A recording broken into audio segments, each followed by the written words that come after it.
स्वागत है दोस्तों, फिर से आपका ट्रिक इजी है चैनल पर। आज की इस क्लास में हम पढ़ने वाले हैं अशोक के 14 शिलालेख या अभिलेख।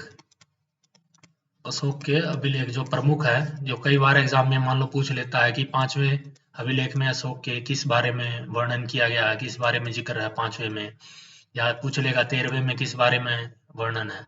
तो इस सभी को ट्रिक से कैसे याद करें आज इस वीडियो में देखेंगे। हमेशा के लिए माइंड में ये याद हो जाएगा। अगर आप इस चैनल पर नए आए हैं तो चैनल को सब्सक्राइब करें और वीडियो को शेयर कर दिया करो यार।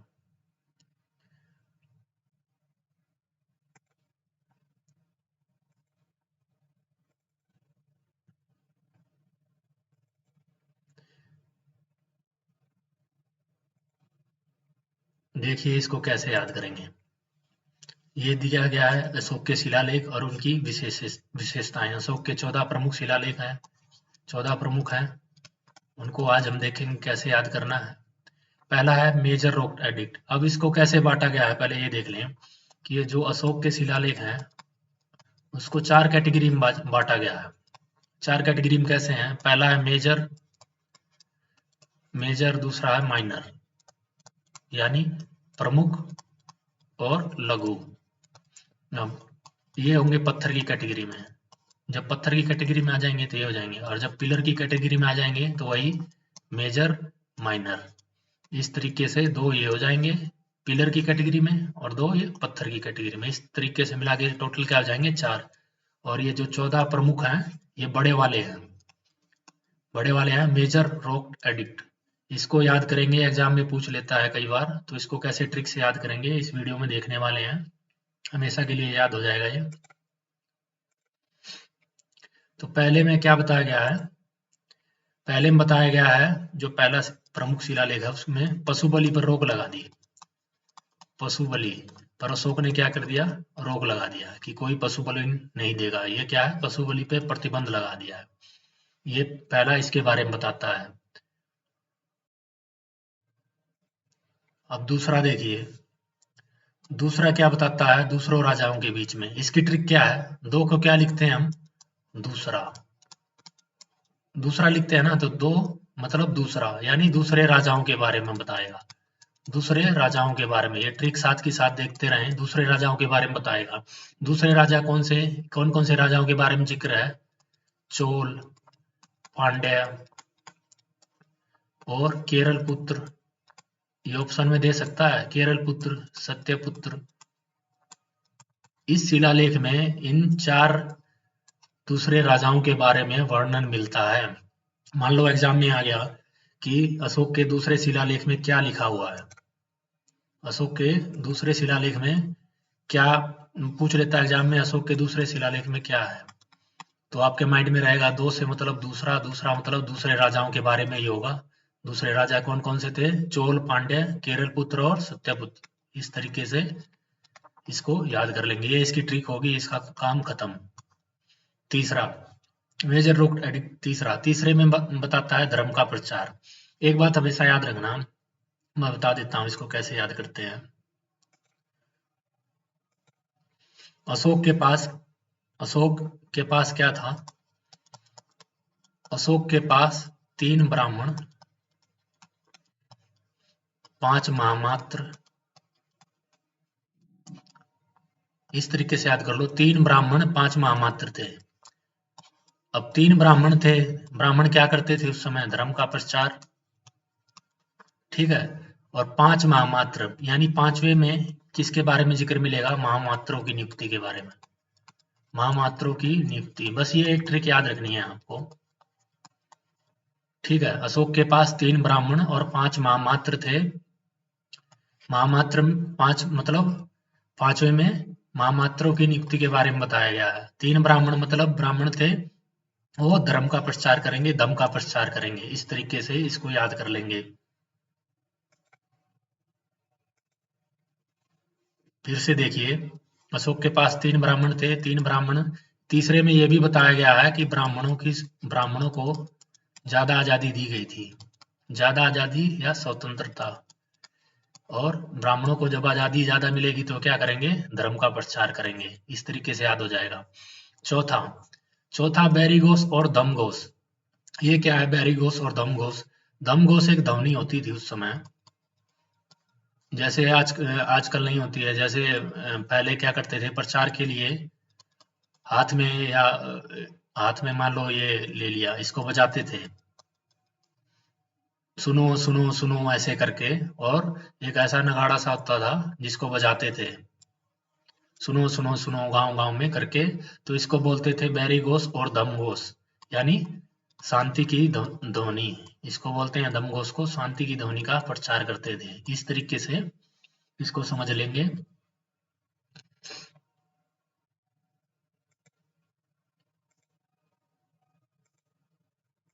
आसान है, यह आसानी से याद हो जाएगा।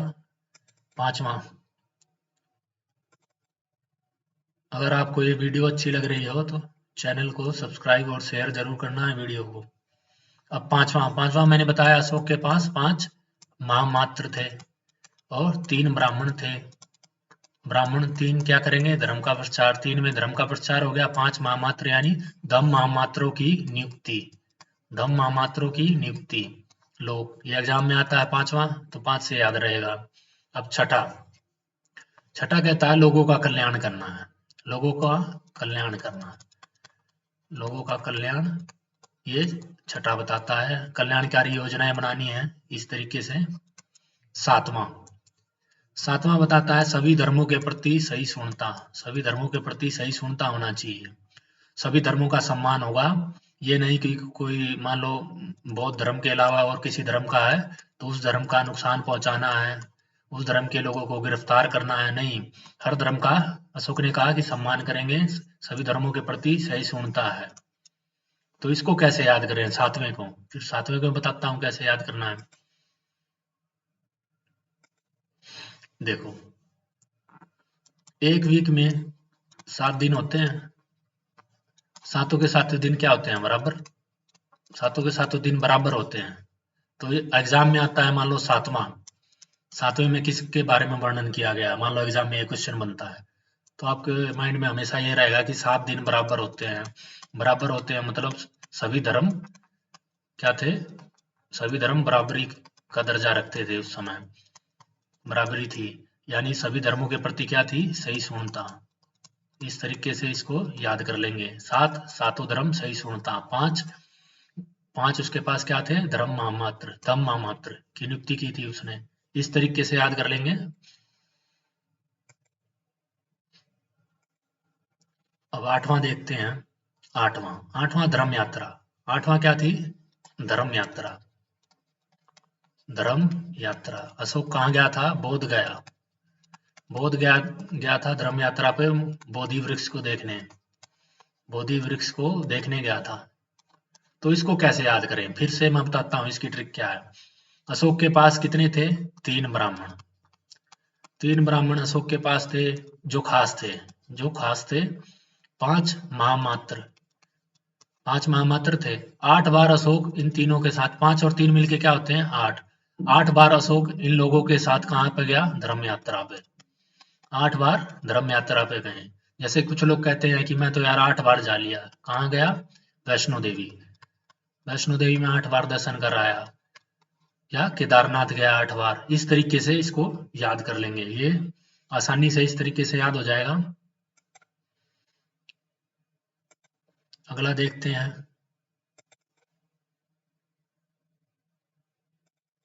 8 हो चुके हैं याद। अब देखिए नौवां। नौवां, 9 को कैसे लिखते हैं, 9 ऐसे लिखते हैं। 9 का मतलब नैतिक, प्रजा का नैतिक आचरण। इसके बारे में बताया गया है, प्रजा का नैतिक आचरण। और इस 9 को ऐसे भी याद कर सकते हैं, 9 लखा हार। 9 लखा हार, 9 लाख का हार। तो जैसे गाना भी बना था, मैंने 9 लखे का हार दिला दे। इस तरीके से याद करेंगे। 9 लाख का मतलब बहुत एक्सपेंसिव हार है, बहुत महंगा हार है, एक्सपेंसिव है। तो इसमें 9वें में ये भी बताया था कि जो समारोह होंगे या त्योहार होंगे उसमें ज्यादा खर्चा नहीं करना है, ज्यादा खर्चा नहीं करना है, इसके बारे में भी बताया गया है। तो 9वें में 9 से क्या हो जाएगा, 9 नैतिक, नैतिक आचरण और समारोह में ज्यादा खर्चा नहीं करना है। इस तरीके से इसको याद कर लेंगे और हमेशा के लिए ये माइंड में रहेगा। 10वां अधिकारी जनता के बारे में सोचें। 10वें में क्या बताता है? 10वें में बताता है अब अशोक को गुस्सा आ रहा है। मान लो अशोक ने ऑर्डर दिया अधिकारियों को, और अधिकारी क्या कर रहे हैं? लापरवाही कर रहे हैं। तो अशोक को गुस्सा आ गया। अशोक क्या कहता है? 10 बार कहा है, 10 बार कहा है तुम्हें, 10 बार तुम्हें कहा है कि जनता के बारे में सोचा करो। अधिकारियों से कहता है अशोक गुस्से में कि 10 बार तुम लोगों को कहा है कि तुम लोग जनता के बारे में भी सोचा करो, जनता के लिए योजनाएं बनाओ। तो इस तरीके से इसको याद कर लेंगे। मान लो एग्जाम में आता है 10वां एग्जाम में पूछ लेता है कि बताइए 10वें मेजर रॉक एडिक्ट में क्या था। तो आपको याद रहेगा अशोक ने 10 बार अधिकारियों से कहा कि जनता के बारे में सोचें। इस तरीके से ये याद हो जाएगा। 9वें में 9 लिखते हैं, 9 से नैतिक हो जाएगा। इस तरीके से इसको याद कर लेंगे। अब है 11वें में क्या है? धर्म की व्याख्या, धम की व्याख्या। अब इसको कैसे याद करें? देखो 11 कैसे होता है? एक बार मैंने किताब लिख दी संस्कृत में, पढ़ने वाले को समझ में नहीं आई, फिर दूसरा एडिशन आया उसी का, दूसरा एडिशन आया, क्यों आया? ताकि उसको और सरल कर सके और लोगों की समझ में आ जाए। इसलिए इसको ऐसे याद करेंगे। फिर से देखिए, आसानी से याद हो जाएगा, कुछ है नहीं। अभी आप सारे 1 से लेकर 14 तक अपने आप ही याद कर लेंगे। मैं बताऊंगा कैसे याद होगा। देखिए 11 एग्जाम में आया 11, 1 और 1 11। पहले आपने कोई किताब लिखी, वो संस्कृत में थी, समझ में नहीं आई, धर्म की किताब लिखी थी, तो उसको सरल करके उसका अगला एडिशन लिख दिया। तो उसकी क्या कर दी? व्याख्या कर दी। भाई इसका मतलब ये था, इसका मतलब ये था, व्याख्या होगी। तो 11 में क्या हो जाएगा? 1 और 1 व्याख्या, धम की व्याख्या। इस तरीके से इसको याद कर लेंगे। अब 12 सही शून्यता विकसित करना। देखो मैंने बताया था 7वां क्या था? सातों दिन बराबर होते हैं। सातों दिन बराबर होते हैं मतलब सभी धर्मों में सही शून्यता होनी चाहिए, ठीक है। लेकिन इसमें क्या है? सही शून्यता को डेवलप करना है। डेवलप करना मतलब कि किसी धर्म को मान लो कोई नीचा दिखा रहा है, मान लो कोई जैनियों को या किसी धर्म को नीचा दिखाने की कोशिश कर रहा है, तो अशोक क्या कह रहा है कि समाज में जाइए, अपने अधिकारियों को, जितने धर्म मात्र थे, और लोगों को समझाइए कि किसी को छोटा बड़ा या किसी के धर्म को नीचा ना दिखाएं। इस तरीके से ये दिखाया गया है कि सहिष्णुता को डेवलप करना। लेकिन 7वें में क्या था? कि सभी धर्म बराबर हैं, वो बता रहा था। इस तरीके से इसमें कंफ्यूजन दूर हो जाएगी। और उसमें एक और चीज बताता है